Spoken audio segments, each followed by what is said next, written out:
Electricast. There are people out there all across the country pushing boundaries to grow the game of golf. Like champion speed golfer Lauren Cupp, who plays faster than anyone else.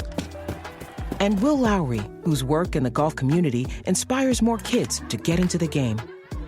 As a champion partner of the Masters, Bank of America supports everyone determined to find out what's possible. In golf and in life. What would you like the power to do? Bank of America. Bank of America N.A. member FDIC, copyright 2025, Bank of America Corporation, all rights reserved.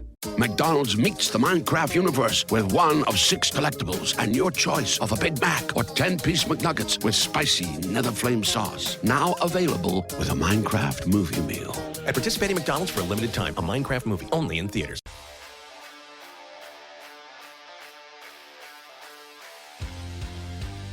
Welcome to the next edition of Missing the Point. I am your host, Rayshawn Buchanan, with my guys, the Road BK, Bob Kelly, and DK Scissor. Fellas, how we doing tonight? Yeah, we're doing so good. Go Celtics. Yeah, listen, Celtics are rolling right now. They're not rolling right now as we tape because they're facing the Indiana Pacers. But, you know, there's still another half of basketball to go there. But, no, it's going to be... We're going to start from halftime yet? Is that... Yep, it's going on right now. It is? Yep, they were down 10 at the half. I don't know if it started second half. Oh, shit, it's already the third quarter. No, I left the other room at halftime, but here we are. All right, yeah. You talk while I put that on. Yep, so listen, they've started 4-0. Hopefully it'll be 5-0 after we record this and put this out. But yeah, just what have you liked about their play so far, Bobby? I know you've been watching, so just what have you been impressed by? Just how efficient they've been, man. It's been unbelievable. Like watching last year, you didn't think that they could get any better or more efficient, especially without Porzingis. But then these first 4 games, man, it's been unbelievable. The depth too has been something that I can't believe that this is. You know what I mean? This is the Celtics team that we have the grace and honor to watch at this point. It's amazing. It's basketball porn on a nightly basis. It definitely is basketball porn. I feel like the thing that I really enjoyed when they first got back was the enormous chip on both Jaylen Brown and Jayson Tatum's shoulders from obviously all the USA basketball stuff. They're not hiding it at all that they're mad. Like they're not like, they're very open about it. They're talking to the media, at least on background about it. And I think it's showing up in their game. I think it's something we've always sort of lamented with those two, more so Jayson Tatum, that they sort of don't play with as much intention as we'd like from time to time. Whether you're criticizing Jaylen Brown's left-handed dribbles or Jayson Tatum's decision-making, there was always a little bit less, I guess intention would be the word. And they just seem like two guys who have really benefited from winning a ring. And Jaylen Brown really seems like the kind of guy who has really benefited from being called Finals MVP. It's not gone to their head in any sort of, detrimental way. It seems to have made them better basketball players now that the world has seen what they've sort of always theorized about themselves. And on that note, I just think basically in basketball terms, both of those guys have added to their games in the offseason, which I think is a responsibility that they have as elite players, as top 10 guys, top 5, maybe you can make the argument for one of them. So I think I've just been impressed with those two, because as you said all through last season, Ray, like if both of those guys cleared 20, we're probably winning the game. If they combine for a certain amount of points, we're probably winning the game. And Jaylen Brown in particular, you praised Tatum rightly for scoring on every level and getting to that point last season. Mm-hmm. And, as much as like the finals, he definitely like teetered out. His efficiency right now is crazy good. He's shooting the 3 at 40%, which we need, that's amazing because you just don't get mad at him at the same clip. But I think Jaylen Brown's scoring, like he's always been good from the mid range, but now it seems like he's got like a bag of tricks in the key that bails him out of the sort of dumb situations he would get himself in where he started dribbling into the lane and like dribbling into bigger guys and all this stuff that, everybody gets so mad about with him. Us less so, I think, because we're sort of optimistic about his game, but he's got a little bag of tricks now. Like he's got a little floater that I don't really think he's had before. He's using the backboard a little bit when he's dead on with it. He's just playing with a flow and confidence as a scorer that really I think opens up the court for everybody. And it's just, honestly, it's been a better product so far I think of basketball to watch, even a without testament to that is he goes 0 for 4 from 3. In the past, Jaylen Brown does that, and he has an off game. Not against the Bucks. He, you know what I mean? He's scoring from all levels every single game. So absolutely. I mean, his second half against the Yeah. Bucks is really what's kind of inspired me to say that just now about his sort of bag of tricks. You know, he was making shots that down the stretch in games that I mean, I know the Bucks haven't started great, and I know they didn't finish great last season, but it's still Giannis. It's still a group of guys that won a championship not too long ago. Even though one of them was on our team now, you fucking idiots. But they were all out there. And I'm sure we'll come on to talk about the Drew Holidays of the world a little bit later. But yeah, I think that's those. Honestly, it sounds like a generic answer, but Jayson and Jaylen are the two things that have really popped for me across 4 games, because I just think they're playing at such a high clip. Yeah, I mean, listen, I mean that, before we just say it starts and stops with them. Obviously, there's more guys that have been key contributors, and we can speak about them as the show progresses. But man, yeah, they've come out on a mission, and we've said it on shows already, but we'll continue to say it all year until the season's over. But thank you, Steve Kerr. I cannot wait until November 6th. I'm going to be in the building. I put in my supervisor ear today. I said, hey, you might need me behind Golden State's bench. He's like, are you going to stop anything if something happens to Steve Kerr? I was like, oh, that's debatable. After like a second. Yeah, I was like, wait like a second. We'll see. You just give it like a minute, and then you're just, all right. Let's I like her. I don't mind. It's just that's going to be an amazing and just crazy scene. So I can't wait until that night. But yeah, I love how they move the ball. And it's funny, right? Because we talked a little bit about Nick Wright before we got on the show, and he is someone that I think got on his show. I think was called What's Right podcast, if I'm not mistaken. But he gets on there and he has this whole soliloquy about how the Celtics are ruining the NBA, and I for one think that's fucking hilarious, and it warms my heart because 5 months ago, we saw this man get on his great shot. I love First Things First. Him, Kevin Wiles, and Chris Broussard are a great trio. He got in there. The Celtics don't have this. Tatum is mid. Jaylen Brown is their best player, but it's like he's up and down. The coach hasn't proven me anything. So he's giving all of these accolades or giving his reasons as to why they won't get it done or they can't get it done or never will get it done.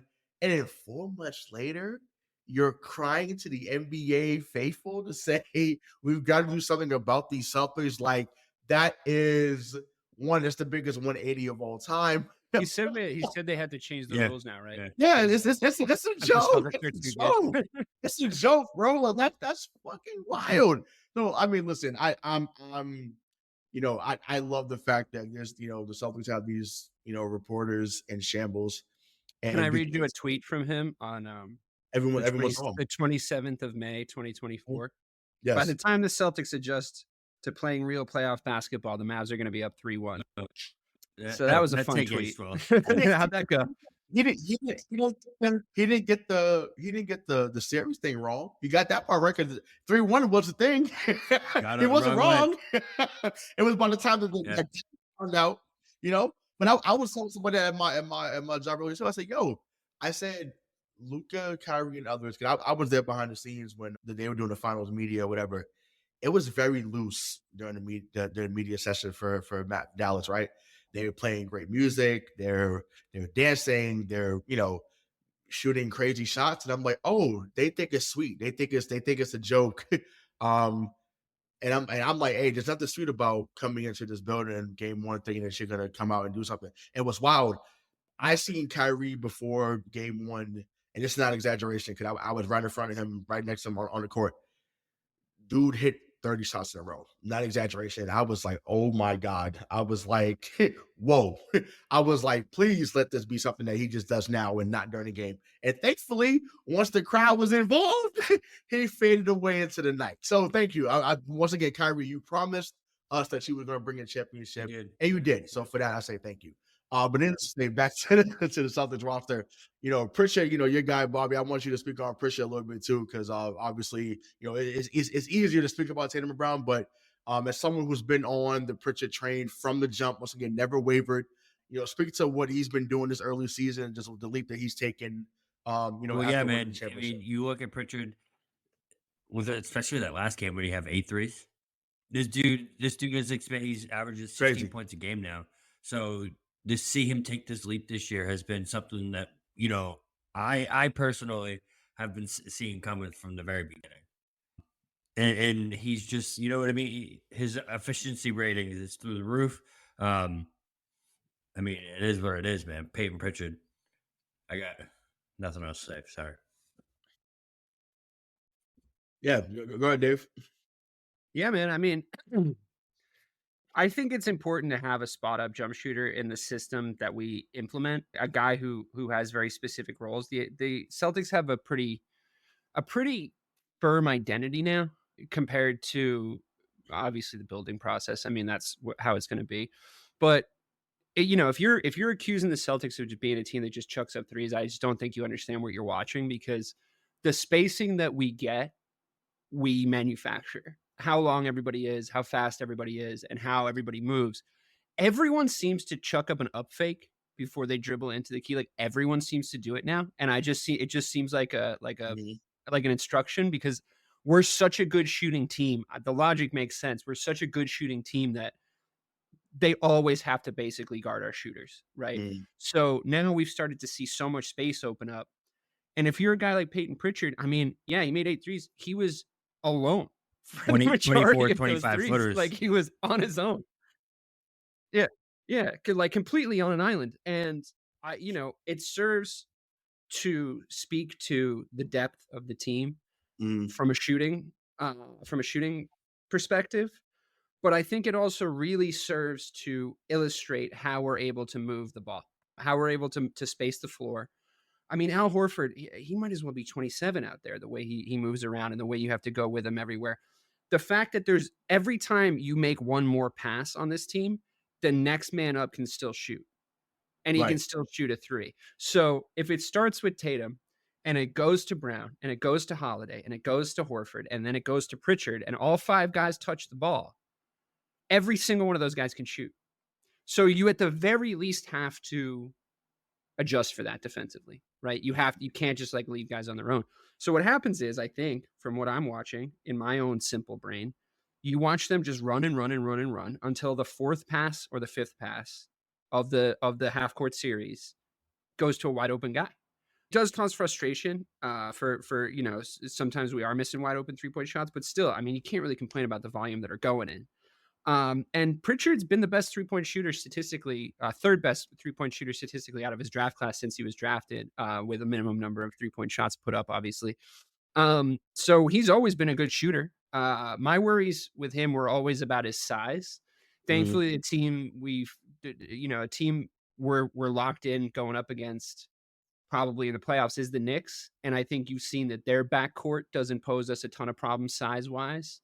And also everybody else is huge. Like everybody else is big for their position. Even Drew Holiday is like bulky for his position, right? Like he's filled out for his position. So I think we're fine as far as size goes.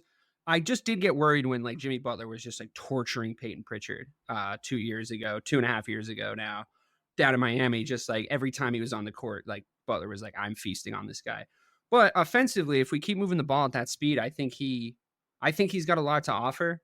He seems like his basketball IQ is going up too. Like he shoots the correct shots. And again, he has been wide open for a shitload of them, but also he's moving the ball really well and he's playing really well with Tatum and Brown. So yeah, I have no more complaints about Payton Pritchard. I still do worry about him in certain playoff defensive We can matchups, hide but him that's so a long well, way though. away. That's the thing. It's like we did a good job of that, especially in the finals. We did a really good job of that because having Kyrie guard him or go up against him isn't the end of the world size wise. Like, you're kind of living with what you get, right? Or same with Brunson. It's like, all right, well, a lot of guys are going to probably cook him. If the switch happens, it happens. It's not as annoying as when Horford gets switched to a guy at the perimeter and we don't do anything about it. So it's fine. Yeah, we'll figure it out. It's like, but but even with that, Well, when right? you have Derek White and Drew Holiday Right. as your two defensive guards, it's a lot easier to hide someone like Payton Pritchard. You know what I mean? It's especially Yeah. Right. Yeah. He also adds so much speed, I think, to the Yeah. transition play that it can be worth it. It's starting to slowly kind of like tilt a little bit where his upside sort of is starting to outweigh his downside, which I guess is really perfect timing for a guy on his career trajectory, right? Like where he is. Also, he's kind of an underrated dribbler.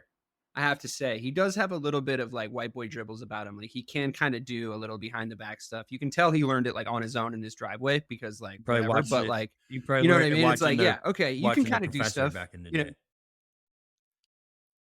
yeah, watching fucking learned White the style, Chocolate. yeah. And like that's cool, you know? I mean, no, I mean that's for sure. I mean, he's also from the Pacific Northwest, so it's like he's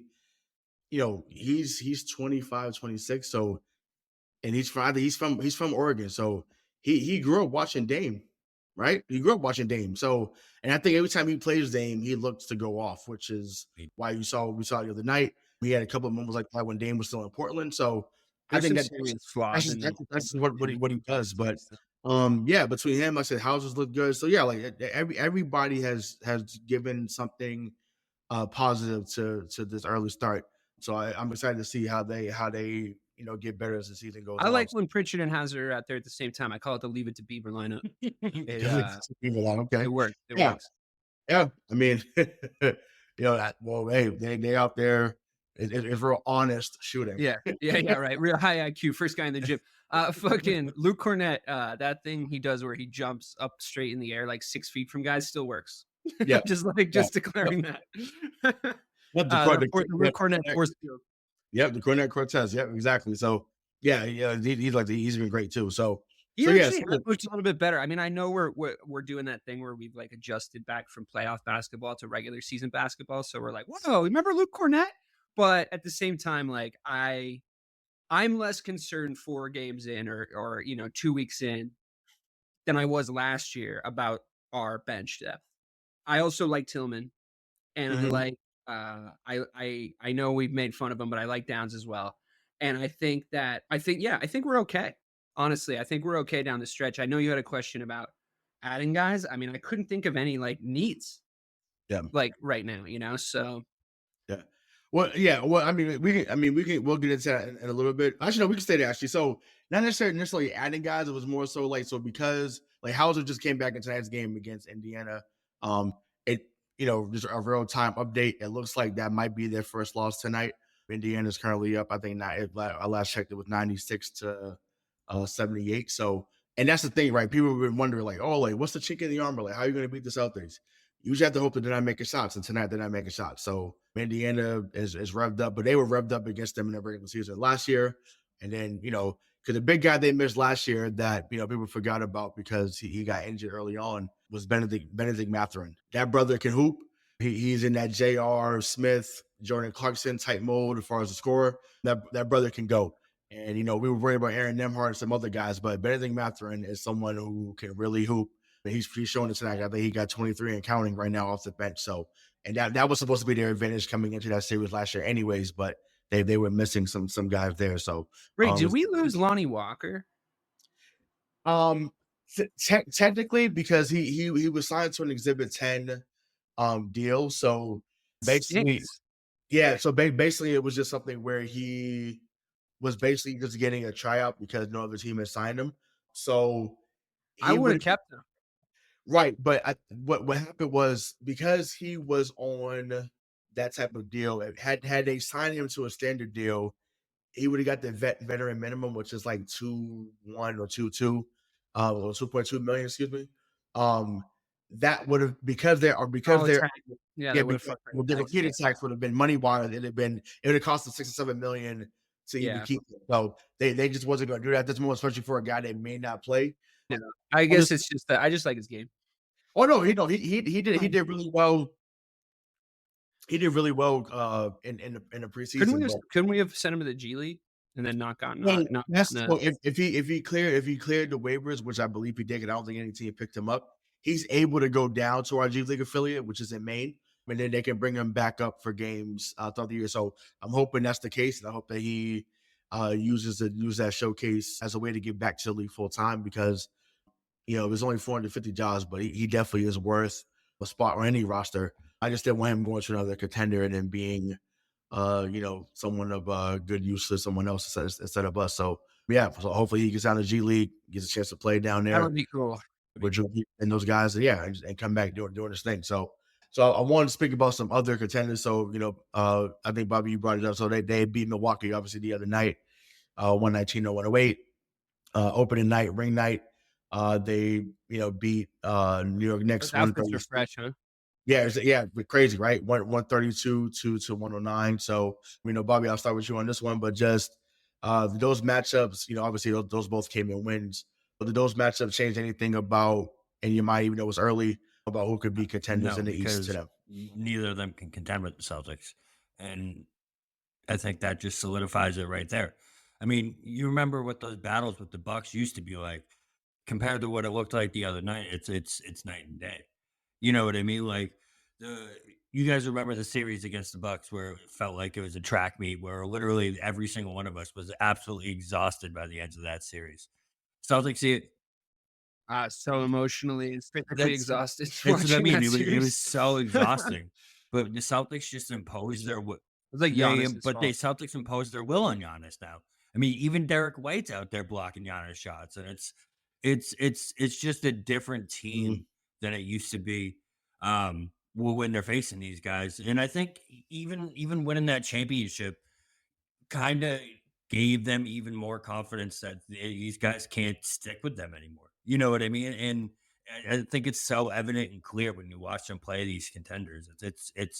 It's wild, the difference just in the level of right. how badly they beat these teams and how convincing it is on a nightly basis. I mean, tonight is different, obviously, but the first two at least. Right. Yeah, I mean, I think I split them up a little bit in my head now. Weirdly, the Knicks and the Bucks. I feel like we match up better against the Knicks than they thought we would when they went and got their guy. Only because it's still impossible to compete with us 1-5. I mean, I know it sounds arrogant. I know that like we're a year away from being like, I don't know, man. I'm seeing a lot of the fucking flaws, but like, quite frankly, like that's was all just trauma, I think. And I think a lot of those demons were excised. And as far as the Knicks and the Bucks go, like the Bucks just trended in the wrong direction, like I think they just made a mistake making that trade for Dame and giving up Drew Holiday. I think that they had a core that could win because they did. And the real problem they had there, unfortunately, I hate to say it, was they were depending on a guy in Chris Middleton that has a job wearing sweatsuit on the sidelines for the Milwaukee Bucks right now. My nephew plays on a soccer team with his nephew, so I refrain from, bashing the guy. It's not his fault that he's injured. I was always scared of him when he was playing against us, especially in playoff situations. Like he really did cause nightmares to our wings when he was out there and playing his best. But that was the problem they needed to address. Drew Holiday was not broken and didn't need fixing. He was one of my favorite point guards, and it was insane that we got him. So, defensively, they've left themselves open to like huge liabilities. So, I understand the idea of going to get Doc Rivers to try to peg those holes, but Doc Rivers seems like suicidal coaching this team, to be quite honest with you. Like he just wants to he wants out. I'm surprised he's still there, to be totally honest with you. That 3-pointer that Pritchard hit at the end of the third, and his hands just on his knees. He had his head bowed like he's in prayer, was unreal. That poor fucking bastard's going through it, man. I was like, wow. But to me, they're kind of like they're the Denver Nuggets of the East, right? The Nuggets are way fucking better than them. So no, but what I mean by that is that, yeah, I think roster wise, absolutely, right? They're better. But what I mean is they both look sluggish so far, right? And yes, Giannis and Jokic are both playing out of their minds. Like that's a given. Jokic looks even scarier. Yeah, I mean, I can't even say looking scary because I'm just like him getting 29, 16, and 13. You're like, it's like okay, because like we've seen it. So you're like, I know, but that's wild to say because of how good he's been. But you're like, okay, when he gets there, you're like, that's something that he's done 1,000 times. So there's a thing though. There's like a thing watching him this season, like the way he's moving, like the way he's creating space. The game looks so insanely easy for him. I think he's getting those numbers still with 75% of the effort. To be totally honest with you, like I think he's doing that, and it's easier for him. He looks like he's lost a little bit of weight too, so I think Yeah, that helps. he's having his way with people passing wise. Everybody moves at his tempo now. I mean, I know that was always a kind of a signifier of that team and like why they were good and why they won. But like everybody really moves at his tempo. You know, the pick and rolls, everything that's going on. I'm still the most scared of them. You know, I know they've looked sluggish, but I'm still the most scared of them. We were so lucky last year that we didn't have to play them. I completely agree with that.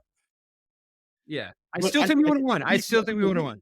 But I'm like, I'm just about to say, like, I just feel like they literally ran on the gas, which is why Minnesota ended up smacking them in Game 7. Like they just didn't have it, right? But Minnesota were matched up so perfectly against them, though, too. You know, right, like but they've been on a really good run the last 4 to 5 years. And I think me and you, Dave, we did the show, but I felt like we talked after every Minnesota game in the playoffs. We said, I don't know which one of us said it, I can't remember, but we compared it to the Pistons run in the late 80s, early 90s. Like that was a team that went to 3 straight finals, had been to some conference finals as well, obviously. And after a while, they just ran out of gas. And that's what Denver looked like last year. So like I said, we'll see if they're able to get back to at least the conference finals this year. But as far as Milwaukee goes, man, I don't know. I just think, to me, I said they got all super quick. To me, they may have to move off Brook Lopez because to me, Bobby Portis is a much better option, especially in today's game than Brook Lopez. And I get it. I've always had a soft spot for Brook Lopez as a player. I like his game. I just think that the 3-point shot obviously extended his career. Like obviously, like that goes without being said. I just don't know if he can move well enough to still be a starter in the league. Once again, I think that he can help somebody off the bench somewhere, but to be someone, he's not like part of the trifecta that they're trying to go for. And I think they think he's the third guy in their big three, and he just isn't. No, not at all. Once again, he's done really well since being there. Like he's been. I like him. Yeah, he's been a really good rim protector. Once again, it would have been a lot scarier had they had New Jersey net Brook Lopez because they might have won a couple. I mean, he was an all-star. To be honest, but he like I said, he's played his role there really well. And as like I said, I still think that they both, meaning Milwaukee and New York, will still be contenders. I had told someone earlier off the air, I really like the Orlando Magic. I do. They're so fun. Listen, Paolo Banchero is coming. Like if people don't think, I was like, he had 50, 13, and 9 the other night. I was like, listen.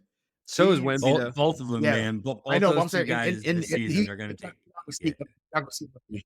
Well, we're not going to see Wemby 4 times a year, but see her 4 times a year, and then like I said, we may see them in the playoffs. I think they'd give Boston all they can handle. I think Paolo's already given us problems. He's already given us problems. Sure.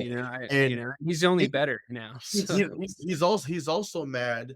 One, he's mad today how they lost in Game 7 to Cleveland, and then 2, he got left off the team too in the Olympics. Interesting. Because and once again, as much as I like Tyrese Halliburton, you're not telling me that he's better than Paolo Banchero. No way. Not right now, anyways. No way. So I think it felt like a lot of good old boys calls happening in that.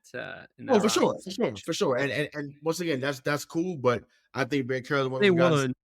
So it is kind of Yep. But, so no, it's all good. So we'll leave that there. So I want to bring it back to the Celtics. So obviously, Porzingis is out. He actually did some running around in Indiana, so he looked pretty mobile today. So hopefully that he's on the track, to recovery. That's going well. So obviously he's still out to at least Christmas. So Dave, I'll start with you. Actually, I'll start with you. What a cock tease. What a cock tease, right?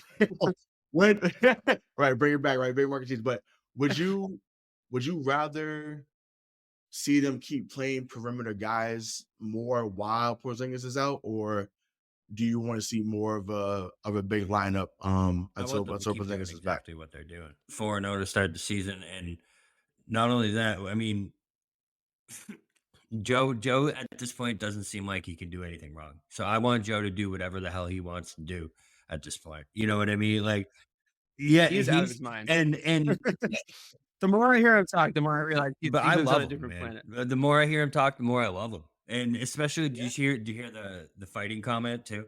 where he's saying he wants to bring Yes, fighting back yeah, into the NBA. Like yeah. He wants to that's bring that back shit, players. man. That like I didn't know Joe had in him from the very beginning. You know what I mean? That like all the time that we were ragging on him, I didn't know Joe had that side to him. And I just feel like the more well, that's because he was the like more standing there comfortable he's gotten, wide-eyed like a scared fucking the more bear. comfortable he's gotten, he's He's better No, more but comfortable for sure.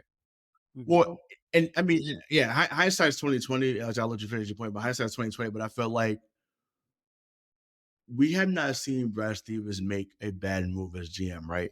So when he appointed Joe Mazzulla as head coach, we should have known eventually it was going to work.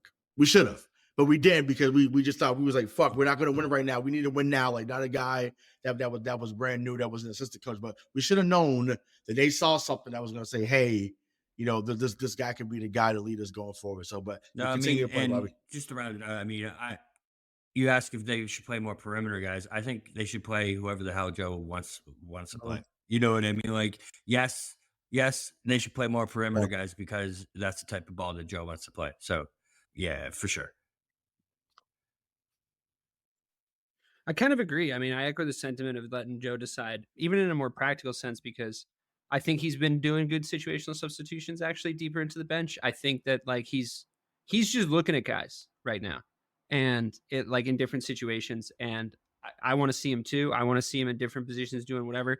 And then I think as we get into the meat of the season, we should be watching minutes with our rotation. So, if we get to December and Porzingis is back, do I want to see him play more than 11 minutes a night for the first like chunk of that up till Christmas, right? Probably not. How do we make that happen? So, if we're going to have him as a plug and play guy on the night, then yeah, I'd probably want to see more like for like substitutions, like a Tillman, big body backing him up, a guy that we do rotate in because we're going to try to keep his minutes limited until we get to the playoffs. Right now, I don't think it matters as much because he's nowhere to be found, on the court, which is great. I mean, take your time. We're doing fine without you, except for tonight. And now I think it's just like use those extra minutes, your banked minutes, to like look at who you want to look at. Rotate more guards, I think, because I think you want, when you play the lesser teams early in the season, you want to really just be kind of getting into your execution every time, right? So in situations when you want your front court to be executing and scoring, which is a lot of the Celtics scoring, as we all know, most of it, honest, then you get the younger guards in there. You get the what's the ball guy's name? Walsh. Yeah. Walsh. You get him in there. Yeah, he's missing like big wide open threes, which I saw people were mad at, but I think he played with a lot of energy. I think Jaylen Brown shouted that out. I agreed with it at the time when I was watching it. Offensive rebounds from guys that are trying to become role players on a team, like I would start there. I would start with defense. I would start, for where he is in his growth, he couldn't be in a better place surrounded by better guards and basketball players to emulate. So, I want to see more of him. At the same time, I also want to see situational, rotational stuff for when we do eventually have a fully healthy team. And I would just like to say, and I know we said this all last year, it's insane that we bring Porzingis back into this team. When he played the very little that he played in the postseason last year, there was glimpses of like one of the best teams I've ever seen. And I'm not being hyperbolic. It looked absolutely fucking bananas when he was in there. So it's just insane. And like on that note, I just wanted to get this one last thing out. When you earlier, Ray, you said the Bucks the Nuggets remind you of the Pistons from our younger days, where they won one, and you're thinking they maybe should have won more, but like circumstantially, whatever. I thought to myself, what do the Celtics look like? And I'm not saying Joe Mazzulla's pop, but I was like, the Spurs. Very Spurs. I'm not saying pop. I'm not. I would gladly take Tatum having a Tim Duncan type career. Absolutely. No shit. Absolutely. Yeah. 2-time MVP, 5-time champion. Absolutely. I think Tim Duncan, quietly, by the way, I think Tim Duncan might have been the best player we watched up until LeBron James. I think a lot of these GOAT conversations happen and people say things about Kobe Bryant and like RIP, no disrespect. Yep. Tim Duncan was a fucking problem. If you watched him growing up, like, what I'm talking about. Like, I don't remember anyone ever getting him like one-on-one at that position. Garnett couldn't. Like, and he was one of my favorite players. I mean, yeah. And quick aside before we get into some football, but listen, from day one, he was the guy, and they made the playoffs his first year, and they faced Phoenix in the first round. And at that time, Phoenix had Jason Kidd. I don't know if Dan Marley was on the team then, but they had some decent players still there. And Harvard Williams was someone that had been in the league for a minute, and they had Harvard Williams guarding him 1-on-1. And Kevin Harlan, who many NBA fans know and love now as an announcer. Obviously, this is almost 30 years ago, so he was a lot younger. But he's giving a call, and he's giving that call what it deserves. Dunk it on the inside, dunk it on the outside, and someone young shall lead them. Timeout, Phoenix. And it's just like he was giving them whatever he wanted. And Harvard Williams couldn't do nothing. Harvard Williams wasn't no scrub. He couldn't do nothing. He's literally looking at the bench like, what can I do? So yeah, that to me is not a far-fetched statement. People will hear this when it comes out and say, how can you feel that way? But it's like, look, if you look at the numbers and you look at what he did from day one, we can say we want about Pop, we can say about David Robinson and other guys that can't. But much like the Celtics team, was the guy. Period. I think he was maligned for being on a good team. I think he was underappreciated for being on. They wasn't good. They were decent. They were decent. And then they got he made them. They went from good to elite with him. Elite. Once again, they already had David Robinson. Right. They made the conference finals and lost to Houston, who became the champions, right? And then they tanked so they could get Tim Duncan. I don't blame them.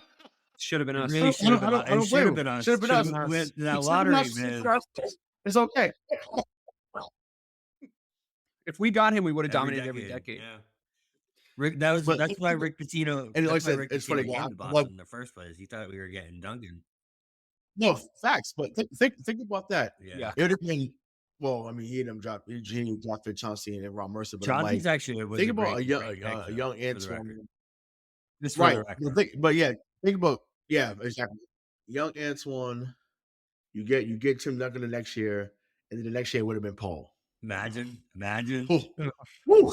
I mean that. Oh my God! And then with Kenny, I think we win in 04. I think we win in 04 if that happens. They may even win sooner than that. I'm like, remember the year we lost to the Nets. I think we beat that Nets team with those guys there. Absolutely. Jay Kidd. We would have. I know, but Tim Duncan. Yeah. Woo, that would be fun. Basketball boners. I'm gonna go play that NBA mode where you draft whoever you want. Yeah, the 90s mode is the best one. Yeah, that would be fun to see for sure. When it gets back to the summertime, I think we're gonna have a few what if type of shows where it's like talking about those fun scenarios. But yeah, no. But listen, to wrap that up, like I said, they've been killing it. Like I said, obviously, looks like they're gonna get their first L tonight. But like I said, the thing is with the Celtics, you have to hope they don't shoot well in order to beat them. They did not shoot well. I am concerned a little bit about how teams are getting into the paint against them, but obviously that changes once number 8 comes back because he helped the defense dramatically. So they got to find ways to scheme the defense better that teams are not going into the lane and kind of keeping it close when they're shooting all those threes. So, but either way, Celtics are killing it. They're doing great. 81-1. I love it. Yeah. So you say what? 81-1.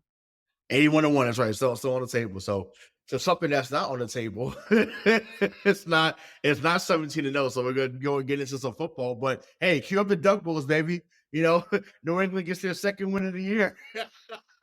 They essentially end the Jets season. They win in Foxborough Sunday 25-22. Drake Maye only threw for 23 yards because he got lost to the concussion protocol, but he did have a nice rushing touchdown in there.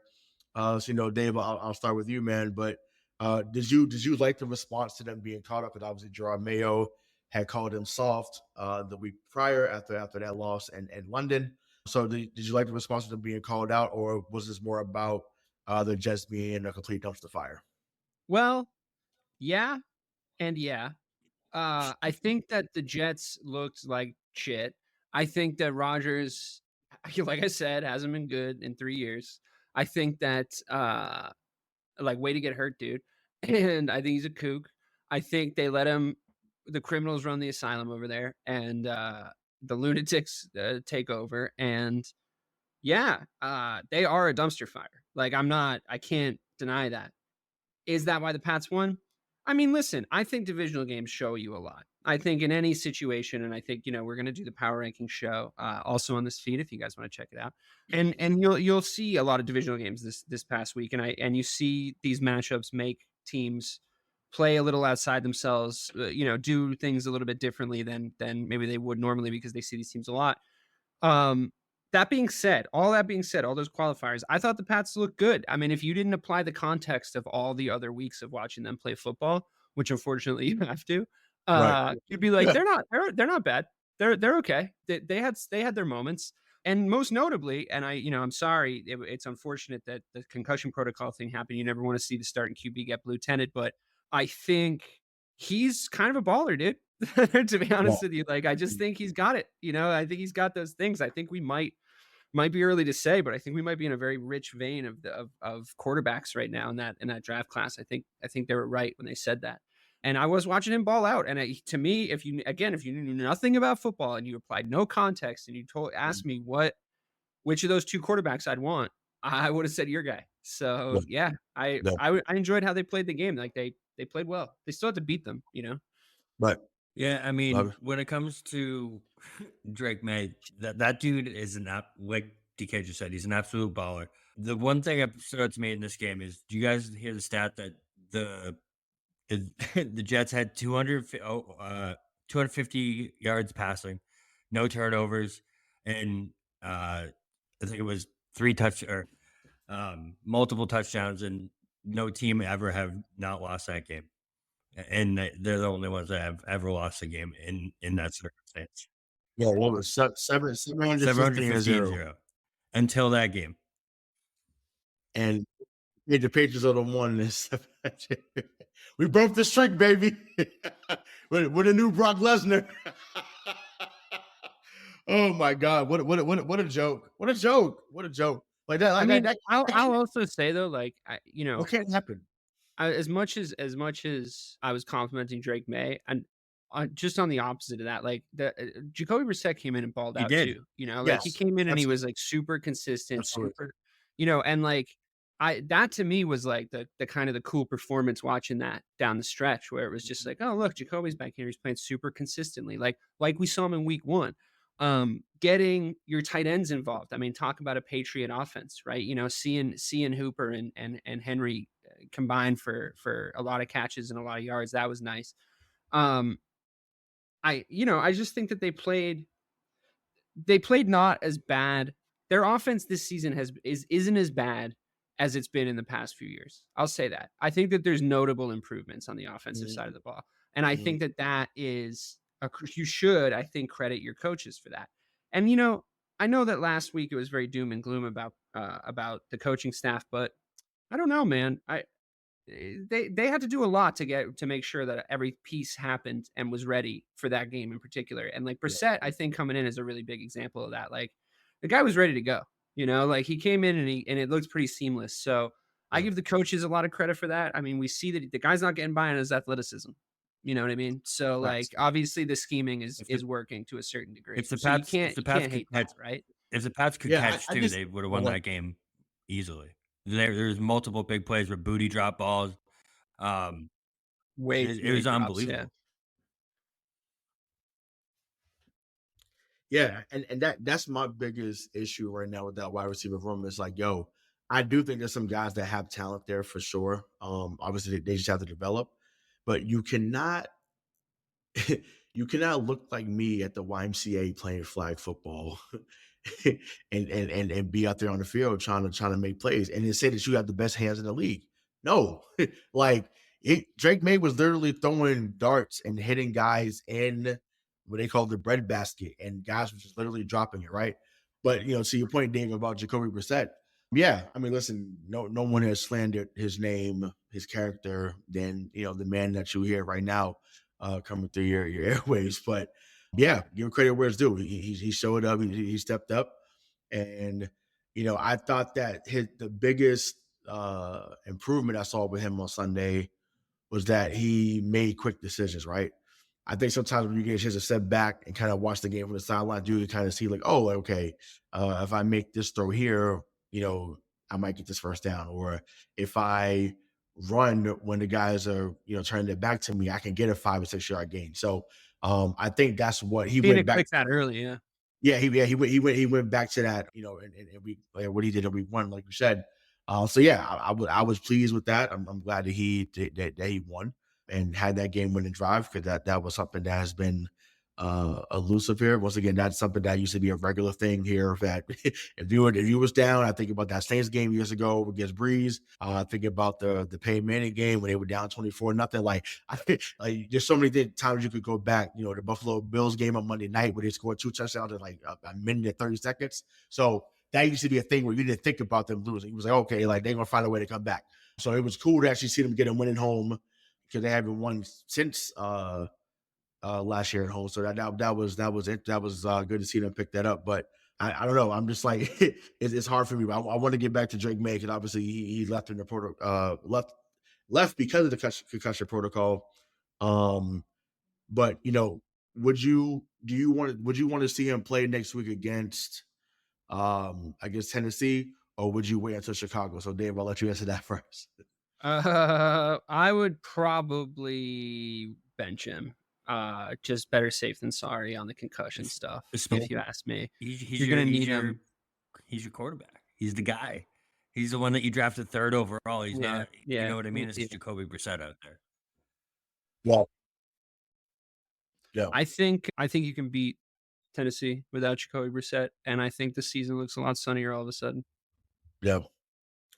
Yeah, I mean, but it looks sunnier, but then it's like we can come to Soldiers Field and get beat by 20. So, but what's up? We're in magical ways to fuck things up. Well, we'll speak about that coming soon. They've already been, but no. Let's once again.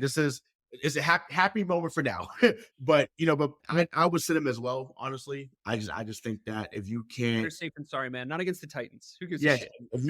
Great. They just gave him a 50 piece to Detroit. Plus, that was at this point, if you beat Pepper, the Titans, that could cost you Travis Hunter in the end.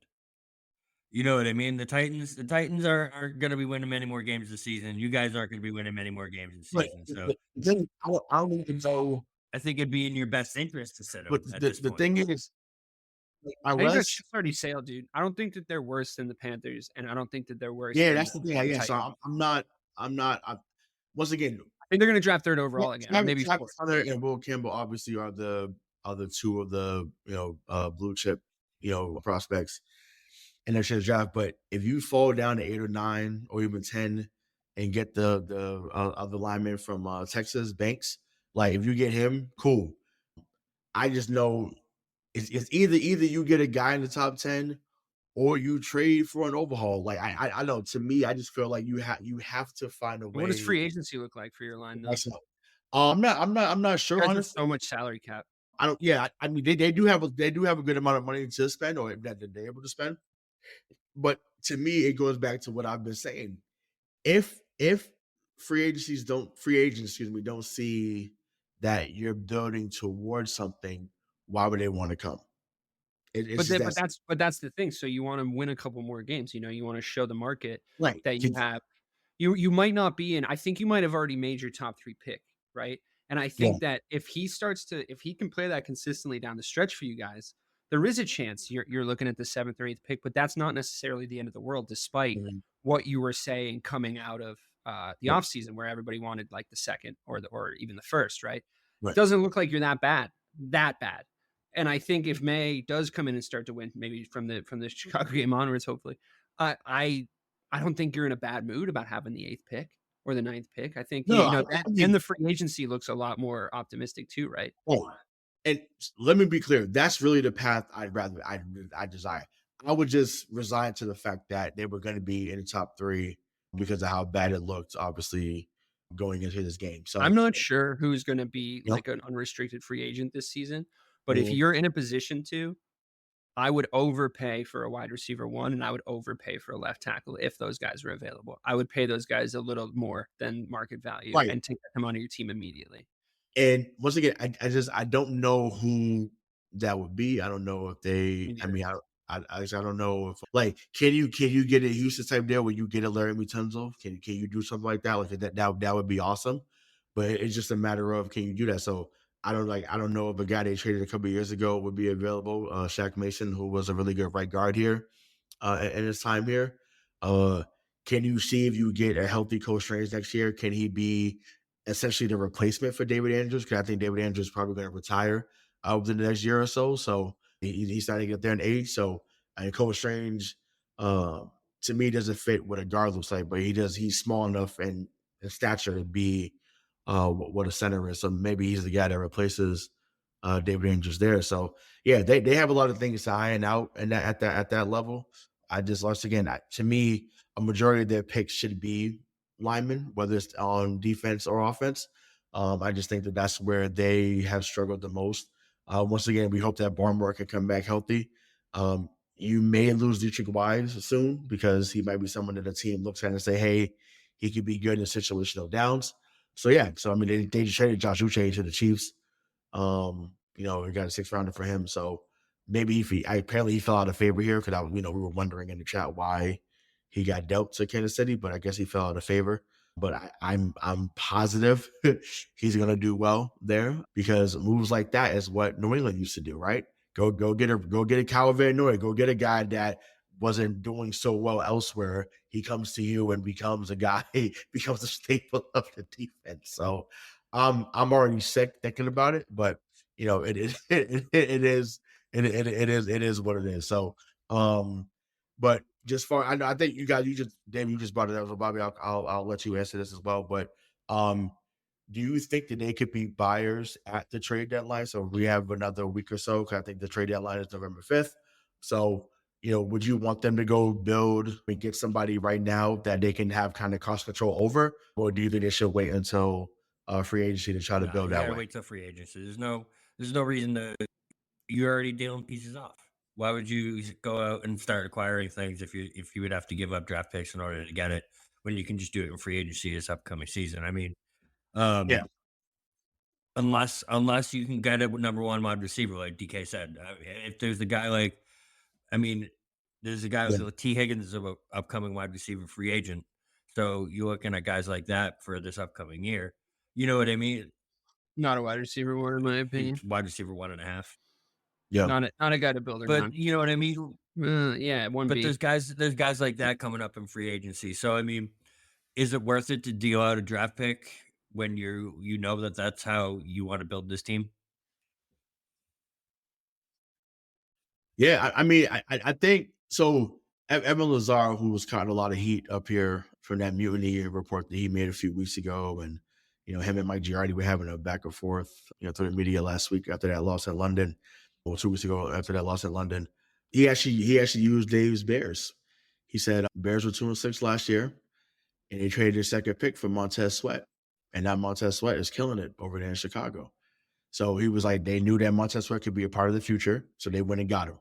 And I'm like, why not do the same thing? Because your 2nd round picks haven't been working here. So if you could trade a 2nd and go get someone that's going to be a part of your team going forward, why not? Why not do it now? So what are your thoughts on that? I think that's a really good point because my usual instinct is if you're going to be a trade deadline or week of trading team, I think you should, rule of thumb, be a team that's over 500 and looking to add that last piece a lot of the time, right? Because you're not looking at the off season, you're looking at the end of the season, right? So if you're one of those teams, I think you should be in the market right now heavily. I mean, it's not anything new to talk about the Detroit Lions, trying to go get a Myles Garrett or a Max Crosby and mortgaging their future for it. A lot of people want them to because, they're one Max Crosby away probably from being the best team in the NFL. A situation like this with the Pats, I don't know if a Montez Sweat is a common occurrence, right? It took the commander, the I can't even say their name after last week. It took another organization. The football team. It took another organization in the NFL. It took the football team to sort of like weirdly tank and start selling off pieces. It was a really weird and specific situation, so I'm not really sure you can bring it up as like an overall rule of thumb. I don't know. I would have to take it to the free agency. I really would if I was New England, because I just think you should have all your assets right now. And I think that like trading at the deadline is a sort of, you're a little bit more up against it, and I think right now what they need to do is have a long war room with all their assets on the table and figure out where they're going to go from the offseason onward. And I think that they have the guy to play quarterback, which is half the fucking battle. So now you just build around that. And I think the offseason with a little room and a little time to think is probably the time to do that. Yeah. No, totally valid. Anything else you want to add, Bobby? Before we move on.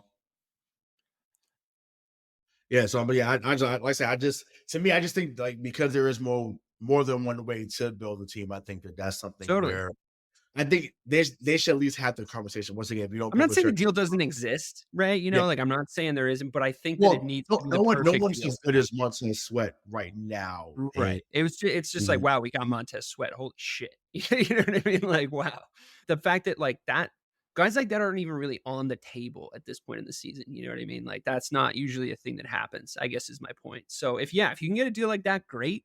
But I think bringing it up as a rule of thumb for my man over there, I think that's a little disingenuous, because like that happens like almost never. Right. Except I will say a lot of trades. I think he was. And once again, I thought it was a good point to bring up because of the fact it's being the same. Like they were both. I think I think a wide receiver would be your most likely thing, because a lot of those guys are moving around right now, and there's no point in keeping a luxury salary on the books when you're not trying to win. So you can see Deontay Johnson getting traded to the Ravens, and it's like, great, that works out for both sides, because like the poor guy's not getting fed anything down there in Carolina. They're officially tanking, but also the Ravens fucking added another weapon. So as wide receiver, a situation like that, like Bobby said, I think that's a really good call. I don't know if you're getting like an elite edge rusher 6 games into the season, 8 games into the season. I mean, and once again, maybe you get one of those mid-level type of receivers, right? I know they brought it up on Patriots, trading like. I really like Cooper Kupp for you guys when those rumors are happening. Yeah, I'm like, I mean, to me, I don't know. I feel like they'd be looking for more, meaning LA, to get back in return for Cooper Kupp, despite the injuries. Knowing our luck, the Patriots were going to go get Adam Thielen because it'd be super cheap to get him. Like you could legit give a 7th rounder to Carolina for Adam Thielen. Discount Cooper Kupp. Discount Cooper Kupp and fucking. Yeah, no, what I'm saying is I feel like that's it. I just don't think that's realistic. They may ask for more. So asking for more, I don't see them giving up multiple picks for that, because they shouldn't. If you could legitimately go get Adam Thielen for like a 6th rounder right now, that would be so good for your room. Like just whatever he actually does on the field, like your wide receiver room seems to need a little bit of veteran leadership and a little bit of like watch the ball into your hands, dipshit kind of like energy. And I think that Thielen would actually be perfect. Honestly, by the way, you said my man's was talking about having the best hands in the league. I was trying to think when you said that, I was like, who does have the best hands in the league? And now, while I don't think he's the best wide receiver, I still do think that's Justin Jefferson. I think it's probably AJ Brown, right? Just pure hands. He's up there. He's up there. Just pure hands, though, like pure hands. Like his just teammate getting your Devontae hands on the ball and Smith coming out. had good hands too. I mean, but yeah, both of them need to be the way fucking Hurts. All those Alabama guys do well. It's like it's crazy how they've been. The things that might also still be Justin Jefferson. Yeah, like on just pure hands too. So that's it. But maybe I don't know. Cause I don't know because I feel like Seattle's kind of falling out. So I'm gonna say like maybe they look to trade like a Lockett or Jayson from Ohio State. I know they're not going to trade DK Metcalf, obviously. So you guys adding it. I just don't see it. I just don't see them being aggressive like that. Yeah. Once again, I don't trust I don't trust them to get something done like that right now. Once again, maybe they come up with a better plan in the offseason to bring talent into the room, but it's been pretty scary or pretty. I'm looking at a Reddit post from 2012 where they're talking about who has the best hands in the NFL.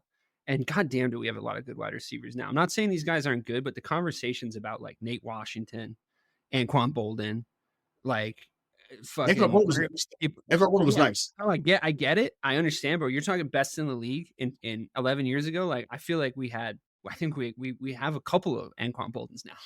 You know what I mean? Like I think there's a few of those guys knocking around. So I don't know. The wide receiver class right now is pretty sick. It's Who pretty would you deep. who would you I mean, you'll notice if you drafted wide receivers too early in the fucking who would you rate fantasy equal football to league. an Anquan Bolton? Would it be like an Amon-Ra St. Brown? Is that the tier now? No, Anquan Boldin was a big It was Amon-Ra. I was big thinking more like guy. he's such a slot guy, though, you know. He's more of a slot guy though. But now, I mean, maybe now if you want to compare to maybe what Anquan was in Baltimore, I felt like he did more inside work there. That's what I was thinking of. I was thinking of the Baltimore Anquan.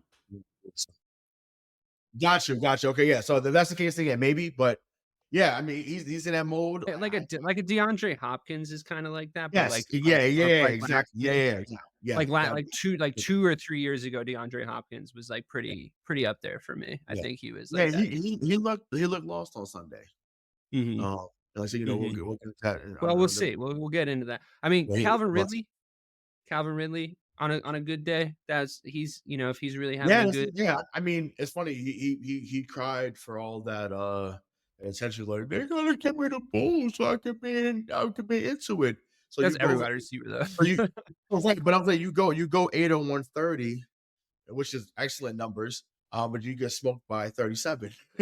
So it's just like you got to have balance, big dog. But it is what it is. But speaking of Tennessee, that is the opponent that the Patriots have next weekend. Just Bobby, I'll start with you. But do you think that New England finds a way to win, or just what do you think happens? I know it's so bad, right? I don't know about what DK was saying when he's saying that the Pats aren't still in the running for those top 3 picks. I personally think they are. No, I didn't say they weren't in the running for the top 3 picks. I said that there's a chance that top 2. I think there's definitively 2 teams worse than them. I think Carolina and Tennessee are worse. I think we'll find out on Sunday. Yeah. I mean, I think it's in your best interest to lose this game. That's where I'm at. I mean, I know that, you know what I mean? You're probably right. I feel like you're probably right. If you win this game, it's gonna be one of those when you come out around draft time, you're gonna be like, God damn, we should have lost that fucking game in Tennessee, because it's gonna cost you a Travis Hunter. It's gonna cost you one of those guys. So I mean, as much as I want to see Drake Maye because of how good he's looked, I think Jacoby Brissett's the guy you got to start in this game. I just it has to happen. They might still win though. What? It's not like they start Brissett and they lose automatically. Like, they might still win. He looked decent in the second half against that's fair, the but Jets. I'm just saying. And the Titans are terrible. Like, they're really bad. So I don't know. I think if the Titans get the second overall pick, I think they'll deserve it. You know what I mean? Well, I mean, they haven't been number 2. I think they picked. Bijan went 3rd that year, but that's the last time they had to pick that high. Jake Locker, he had it in 2011. Vincian? It's up there. Yeah, maybe it's up there. It's up there. That'd be another good show to go through that. See what automatic curses. Automatic curses. It's kind of fell off in the last 10 years. What's the worst one? I feel like it's Mike that Vick, one. yeah, Mike Vick Vick was pretty memorably bad. Yeah, Ray Lewis had one too. Ray Lewis, Alexander. I think he was out for the year. Peyton Hillis was never heard of again on the Seahawks. Peyton Hillis only was never heard of again. He had one great season and then he just disappeared. The Walmart Mike All-Star. Jeez. Walmart Mike All-Star. I like that. What a name drop there. Nice, Bobby. Nice. There you go. We just did the Madden Curse show. Well, that was it. Welcome to the Madden Curse show. Welcome to the Madden Curse show, right? Yeah, get a little bit of everything. So, but no, cool. We can definitely leave that there. So let's get into the Week 9 picks. So starting off tomorrow, it might continue to stay spooky for those New York Jets. So Texans come into the Meadowlands. So what do we got here? Did you see that the Jets are favored in this game somehow? How is that possible? And no, they're not. No, they're not. No, they're not. There's no way. Dude, that can't possibly be actual. Yeah, I'm looking at it right now. Yeah, the 2 favorites, bro. I can't believe that. I'm going to put my whole life savings on that. Swear on my life. How? Makes no sense. That's so crazy. Insane. But no, I mean, listen, the Texans are going to win. Let's come on. Like there's no I won't say there's no way because there's always a way. How are they not? How are the Jets the favorites here? They are. That's bananas. Yeah, that Oh unbelievable. man, No, I feel sorry. I feel like I gotta go gamble right now. yeah. Houston should win that one going away. We talked about Patriots Titans already. Like I said, I got Tennessee winning that one though. Tennessee's going to find a way to win that one, even after coming off a bad loss. But are they starting? Start with you, Bob. Are Next they one. starting Rudolph or Levis? Are they starting Rudolph or Levis next week? I don't think it matters. What's funny is that it matters. If Will Levis starts a game of football for you, you lose that game. That's a fair statement. I mean, Mason Rudolph is not really someone going around. Like when your most famous moment is someone about to hit you with a helmet, you know, you're not that guy. So it's cool. But that next game on the 1 o'clock slate, you got the Cowboys going into Atlanta. So Bobby, your floor is yours, brother. Tell us why Dallas is going to go in there and find a way to win. They're not. Dallas is not winning this game. I've lost all faith. Yeah, I think the Falcons. Are we good? You got.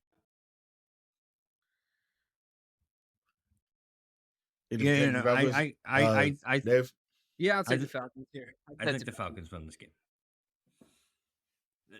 Dak Prescott is not doing anything this season, dude.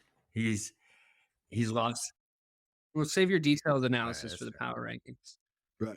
Yeah. So there's so next we have the Shannon Sharp Bowl. We got the Broncos going into Baltimore. Once again, you don't know what type of team Baltimore's they're going to be. They are kind of a Jekyll and Hyde. I'm gonna go with the upset. I'm gonna say Denver goes in there and finds a way to win. I mean, they keep doing it. They've won 5 games. I can't really understand how, but no, I'm still taking the Ravens. They're not going to go on a 2-game skid. Worst time to get the Ravens is a bounce back game. We already saw the Ravens game of the Ravens, which was last week. No doubt. So next we have AFC matchup. So we have AFC East matchup. Excuse me.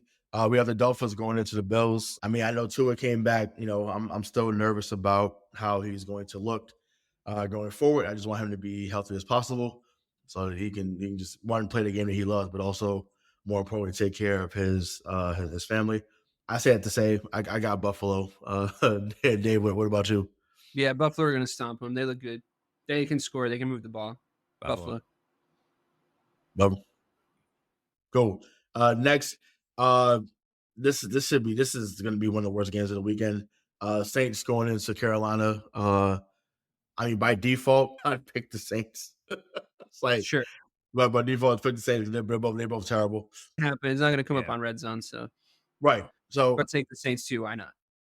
Yeah. So next it'd be the Raiders going into Cincinnati. So Bobby, who you got I'm in that one? Cincinnati in this one. I know they've looked shitty lately, but I mean, it's the Raiders. Yeah, the Raiders are terrible. I didn't like Cincinnati last week, but I mean, they still have Jamar Chase and Joe Burrow, and they still have Bengals. Right. So next on the 1 o'clock slate, we got the Chargers versus the Browns.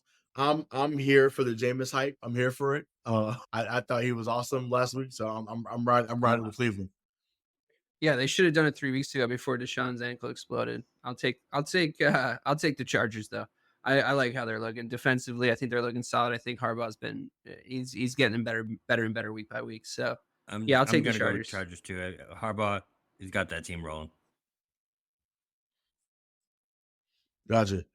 Next, so we got the Commanders versus the Giants. Bobby, go first on that one. Much to DK's dismay, I'm gonna go with the Commanders, or as he calls them. I'm not mad at the Commanders. I'm mad at the Bears. I'll take the Commanders too. Yeah, that's the thing. So we're going with the Commanders as well. And then into the 4 o'clock slate. So here you go. We got Bears versus Cardinals. So Dave, I'll start with you on that one. Cardinals. Bears are shit. Fuck them. You're that mad? Don't mean that. Take it back.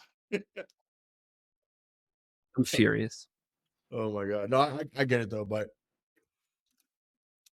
once again, I don't trust Kyler Murray. I'm gonna go with Chicago. All right. So next on the 4 o'clock slate, so we have. You got Chicago? I got Chicago. You got Chicago. Pick. Sorry, I thought you. Yes, great. Whatever. So next, They got to know in this game. They have to. That's why. Because they got the strongest schedule. They got the I don't strongest care what they do. schedule. You're just done. I don't give a shit what they do. Fuck those guys.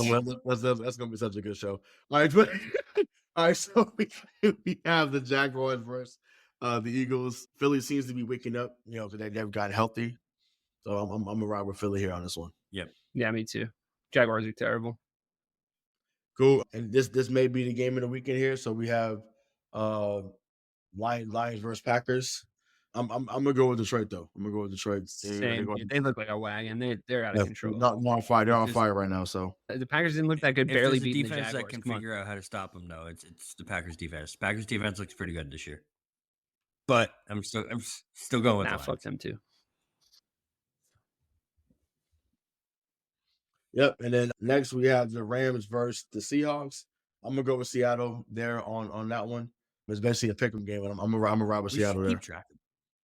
I'll take the Rams just because last time I dissented on the Rams on this show with you, Ray, and they beat the Vikings. So I'm going to go with the Rams too, actually. The Seahawks have been up and down all year, and I feel like the Rams are finally catching stride. Even after they were going to trade away pieces. Now both those pieces are back. And now they're not, I guess. Yeah. Looks like a different team, huh? Right. And then the Sunday night game is the new Joe Flacco led Indianapolis Colts. Can't really talk about that either as well. But they go into Minneapolis. Once again, I feel like that team is in not shambles, but they're definitely in turmoil right now. I'm gonna ride with Minnesota though. No, I think Flacco is the better guy to win. I think it's a good swap, and I think he's going to go in there and win that game. The Vikings are doing what I said they were going to do. Like they're not good. And then last but not least, why they were good. You know what I mean? Like nobody. It's the Vikings. It was like they won those 5 games. I was like, how? Defense. The Florida's defense. It's just like I don't even. It was decent defense, and then they had time. It was well schemed. It was well schemed defense, but like eventually the tape on Darnold was going to start to pile up, right? And you can see that that's what they're attacking now. What teams are attacking to beat them? Yeah. So and then last but not least, I mean, listen, this is this is not a toss up. The Chiefs are definitely not losing to Tampa Bay, so the Chiefs will stay undefeated on Monday night. So that does it for. Show 1. Like I said, we got more stuff coming your way, literally, minutes away. So for the Road BK Bob Kelly, he's DK Sizzle. I'm Hollywood Rayshawn Buchanan. Until next time, we should be bro. So we'll see you. Peace.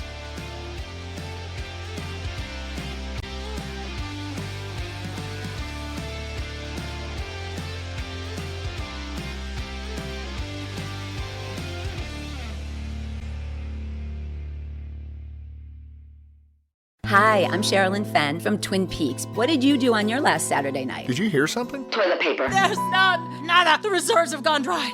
People are hoarding it. I should have done that. They're all out of hand sanitizer at my Target. Mark, when did you last watch the news? We are getting reports of forced quarantines in China, Japan, and now Italy. You're cutting onions in half and putting them around your apartment. Yes, exactly. It kills the COVID. Excuse me? Let's go, get in. Vamos, rápido. Have you ever driven one of these? Never. I'll drive, ladies. I've got the keys. Excuse me, I'm lost. I'm looking for my wife. I got turned around. Join me, Eric Roberts, Jennifer Elise Cox, and Ed Asner for The Last Saturday Night, an Electrocast podcast. You'll love it.